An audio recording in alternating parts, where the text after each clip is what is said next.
Good morning. Grabe, ang lakas ng ulan. Walang pasok sila JJ. Sinuspinde na kaninang 4 a.m.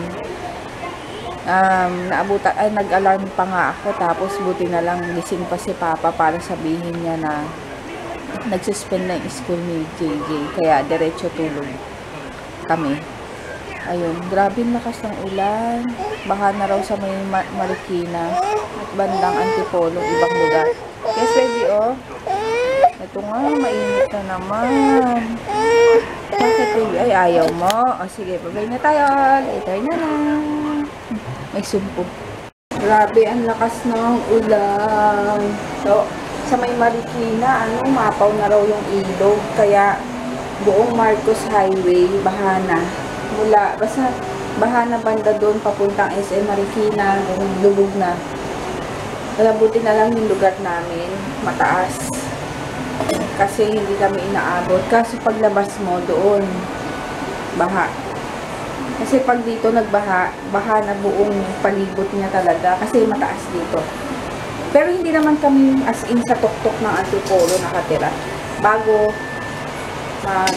umakyat. Ayun. Bali ngayon, nagluluto lang ako ng hotdog at ang request ni Papa na champurado. Kaya lang wala akong gatas. Sila kasi gusto yung gatas na Bear Brand ba yun? Powder milk ang ginagamit. Ako gusto ko evap. Kaso wala akong evap kaya sila na lang kakain yan. Hotdog na lang kami ni BM. So, hindi pa naman kami nakapamalingke pa. Kaya nilalabas mamaya. Bagay yung tani Papa kasi malapit lang naman dito. Hindi dadaan ng pagkalabas ng gate. Sa kanan lang. Yun na. Hindi naman kami dadaan ng mismo ng baha. Wala kami dadaan. Grabe, ang lakas yun. Ay. Bagyong Mario kasi ito. Sana lumabas na. Kawawa naman yung mga mababaha na naman. Lalo na dati, lumaki talaga ako sa lugar na bahain. Since birth, doon kami nakatira sa Sampaloc. Grabe, parang kahit mahirap, sanay na kami kung paano gagawin namin sa baha. Tapos, yun, dati naalala ko, kwento lang ako naalala ko nung hindi nga nakwento ko lang dati yung bahay namin sa Sampaloc. Konting ulan lang, papasukin na hanggang tuhod yung baha sa loob ng bahay. Tapos yung mga lata namin na gatas dati na malalaki, yun yung pinapapatong namin sa mga upuan, sa mga kama. Basta doon, grabe. Ganun ang ginagawa. Tapos nagpupupo kami sa bintana. Tapos bahala na, agos na sa bahay. Tatawa ko, maliit pa kami noon. Tapos yun, hanggang sa lumipat na kami. Pero doon pa rin, same street pa rin. Hanggang 2007 kami nakatira doon. Tsaka na lang kami lumipat ng Quezon City. Pero ngayon mataas na, pero bahain pa din. Pero hindi katulad ng dati. Tapos yun nga, yung kapitbahay namin, binombahan na yung bangka. Ay, parang floater ba yun? Na Tapos yun, sasakay na kami, maglalaro na kami sa kalye. Hindi naman ganun kadumi dati. Yung tubig. Hindi katulad ngayon na super basura na. Kasi nakakamiss lang. Pero syempre, sino ba naman gusto ng baha? Pero ngayon, medyo mataas na raw yung kalye doon. Kaya okay lang. Okay lang. Parang kaya hindi na ganun kabaha. Kasi yung grabe nga baha. Kawawa yung sa mga naman. Yung banda dito, yung sa Marikina. Kasi grabe. Bahain yung mga ibang lugar. Pag ganyan naiisip ko yung mga yung mga nakatira sa kalye. Saan kaya yun? Tapos ang dami pa nilang anak. Parang yung tirahan lang nila. kariton. Tapos ang dami nilang anak. Sabi, iniisip ko, paano kaya nila ginagawa yun? Kasi nasa kariton lang. Tapos yung mga bata kasama nila, syempre, paano gagawin ng nanay sa tatay yung milagro, di ba? Pero grabe yung ang galing. Parang, ano ba? Kawawa kasi sila kapag ano. Naku, kung manalo lang ako sa loto. Manalo lang ako sa loto. Yun, una ko nga ano talaga, yung mga bata sa ano kalye. Nakakaawa kasi parang iniisip ko, paano kaya kung kami yung ganun. Buti na lang. Blessed din kami na kahit papano kumakain ng 3 beses sa isang araw. Yun nga lang. Talagang, ay nako talaga. Ewan ko. Awa lang ako sa ano, mga bata. Sige at dami ko lang nasabi. Kakain muna kami at 1 o'clock na yata. Ay sana huminto na itong ulan. Bad trip. Nakakaano talaga pag umuulan. Sige, later na lang. May pumunta ditong ano, yung minsan tinatawag namin maglinis sa labas. Ano to? May nanghihingi ng tulong kasi minahanga daw sila, tapos basang-basa lahat ng gamit nila. Tapos yung ano, yung uy, wala. Tapos yung ano to, hindi lang daw konting tulong. Tapos wala pa kaming stock, kaya meron, binigyan ko na lang ng ano, yung corned beef na ano dun. Basta may binigay na lang ako, tapos ang hingi ng damit. Buti na lang, nung naglinis ako dati, tinabi ko muna dito yung mga damit na hindi na ginagamit, na maskip na sa akin. Maliit lang naman yun, tsaka yung mga anak niya. Yun binigay ko, sabi ko maghahanap na lang ako ng iba. Kasi nag-stock ako doon, kasi di ba pag bagyo, yung nag-aano ng mga donation sa mga nasalanta.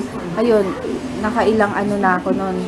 Nagbigay na rin kami dati, tapos ngayon, nagtanggal na naman ako nung naglinis ako nung nakaraan. Yun ang binigay ko iba. Sabi ko maghahanap na lang ako kasi nga hindi ko mahalungkat lahat. Ayun, nakakaawa lang kasi dahil tingnan mo yung mga ganong tao, walang matinong bahay. Tapos pag bagyo, ayan, kawawa na sila. Ang dami pa yata ng anak. O yata, yan yung isang sinasabi ko kanina. Na sana pag gumawa, isipin muna yung mga anak, yung kinabukasan, di ba? Parang ngayon nga, yung ibang taong, di ba yung mga mayayaman, ilan lang anak nila, isa lang. Halos isa lang, 2, ganun lang. Pero yung ibang talagang kapos, yun pa yung maraming may anak. Naaawa lang kasi ako dahil nga sa mga bata. Sila yung nagsasuffer. Imbis na magana, ay, ano yun, basta maano yung pagkain nila. Wala, syempre kontento na sila sa noodles. Anong bang nutrients yung makukuha dun, diba? Ay, nako, sana tumigil na tong ano, bagyo. Kasi nga, kawawa talaga. Naawa ako. Yun, kaya blessed talaga kami. Dahil kahit pa paano, ganito kami. Wala lang. Sana yung ibang tao din ganun na basta. Ayun, sige, later na, kakain na. Nilalamig ka ba, Hershey? Gusto mong kumot? Kumot, dali. Nilalamig ka ba? Kumot lang, ganyan. Ay, tinatanggal mo eh. Nilalamig ka eh. Ayaw mo.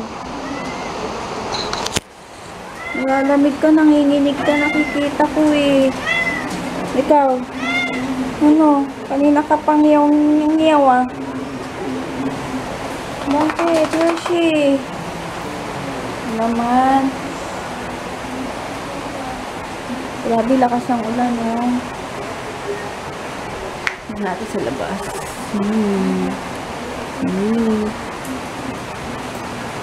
Kanina mas malakas. Yung dalawang to, oh. Oh, dance, DM! Nagigitara daw siya, oh. Oh, dance naman, dali. Dance. Uy, ang galing. Dance. Lalagnat na naman kasi din si DM. Bigla na lang. O, DM, dance. Ay, no more.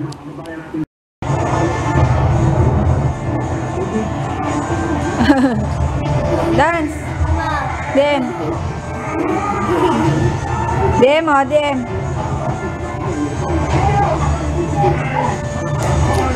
Buti na lang, tinigil na yung ano, yung ulan. Wala na, oh. Tapos, niluto ako ngayon ng ano, late na nga, 8 o'clock na. Ang tagal lumambot ng ano, kasi, ang tawag dito, galing kasi freezer. Kaya luluto ako ng Japanese curry. Ito. Yan. Nag-ano pa ako, wala akong white onion eh. Tapos, ito yung ano, baboy. Tapos kay JJ, ito. Fish. Yan lang. Ito yung lulutuin ko para mabilis. Mabilis kasi lutuin ko eh. Tapusin ko lang ha. Bali, itong binili ko, ano to, pinaka-hot, number 5. Yan. Sana, ano, may anghang. Kasi last time, yung binibili ko, lalagyan ko pa ng chili sauce at chili powder. Kaya, walang anghang masyado. Yan, naano ko na yung kasi. Yan, ito na yung aming dinner, late na. Sarap to. Japanese curry. Wala nga lang patatas. Wala akong stock eh. Let's eat. Tapos kay JJ yun. Maanghang sana. DM ayun no, may sakit. May wings ako. Ano naman yan? Lagay mo doon. May sakit na naman ang baby. Let's eat. Kain na. At 9:30 na. Bye. Later na lang. Magko-good night na ako. At ang bata ayaw magpababa. May sakit na naman kasi. Hindi ko alam bakit. Di namin alam kung bakit. Bigla na lang nagkasakit. Hindi mo. Hindi. At good night na. Good night. Good night na, Papa. Oh, ang tipid mo. Good night na. Anong bibili mo? Bili siya ng tubig sa labas. Kasi, hindi nakapag-deliver yung ano, yung tawag dito, yung orderan namin ng tubig. Kasi nga pang dede ni DM. Tsaka pang inom namin. Yun. Dahil nagbaha nga, lakas ng ulan. Ngayon, tumigil na yung ulan. At i-edit ko na to ngayon para bukas, uploaded agad. Hindi mo. Hindi mo. Night. Si Kuya tulog na doon. Good night. Ayan, pahabol. Nagbabalik. Siya ay nagbabalik. Twister. Isa lang pag twister. Ano ba to binili mo? Talagang BFF yun. Pero, Naman talagang BFF yung ano. magkano to yung 399? Ay. Oh, 399. Ano ng 30 pesos. Pero pag ano, kapag yung isa, yung 199. Yung mga fries. 199. Yung mga fries. 150 yun. Hindi pwede to. Pwede rin. Magiging 180 plus 30 pesos din. Oo. Grabe. Ubusin lahat ni Papa yan. Midnight snack. Pahabol.